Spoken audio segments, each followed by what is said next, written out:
சிவகங்கை மாவட்டம் திருப்புவனம் அருகே உள்ள மாங்குடி கிராமத்தில் ஸ்ரீ அழகுநாச்சி அம்மன் கோவிலில் 101 பால்குடங்கள் எடுத்து வந்தனர். மாங்குடி கிராமத்தில் ஆடி மாத பௌர்ணமியை முன்னிட்டு முதலாம் ஆண்டு பால்குட திருவிழா நடைபெற்றது.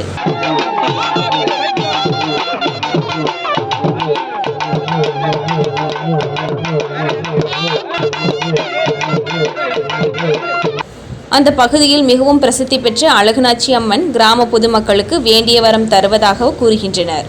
இளைஞர்கள், மகளிர் குழுக்கள் என பல்வேறு குழுவினர் மிக சிறப்பாக விழாவை நடத்தினர்.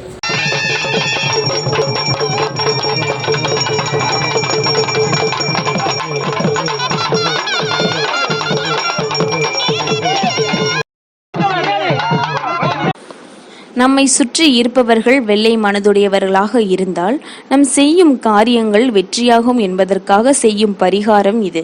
மனிதர்கள் ஒவ்வொருவரும் நாம் நினைத்த காரியங்கள் அனைத்தும் வெற்றியாக முடிவடைய வேண்டுமென்று ஆண்டவனை வேண்டி பல்வேறு விதமான நேர்த்திக்கடன்களை செலுத்தி வருகிறோம். அதில் பால்குடம் எடுப்பதும் ஒன்று. பால் வெள்ளை நிறமானது. நம்மை சுற்றி இருப்பவர்கள் வெள்ளை மனதுடையவர்களாக இருந்தால் நாம் செய்யும் காரியங்கள் வெற்றியாகும் என்பதற்காக செய்யும் பரிகாரம் இது.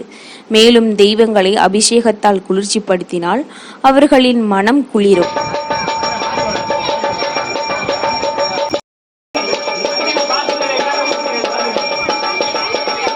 ஒன்றியம் மாங்குடி கிராமத்தில் அழகுநாச்சி அம்மன் கோயிலில் பால்குடம் எடுத்து பெரிய விசேஷமாக வச்சு நடத்துனாங்க. அதுக்கு நம்மளுக்கு நம்ம மதுரையில் கணபதி கிளாஸ் என்று பிளைவுட் கடை வச்சுருக்கோம். நம்ம பூர்வீகம் மாங்குடி தான். இந்த பூர்வீகம் மாங்குடியில் நம்ம கிராமத்துலேருந்து இவர் அன்னதானம் சிறப்பாக பண்ணித்தாங்க அப்படின்னு சொன்னாங்க.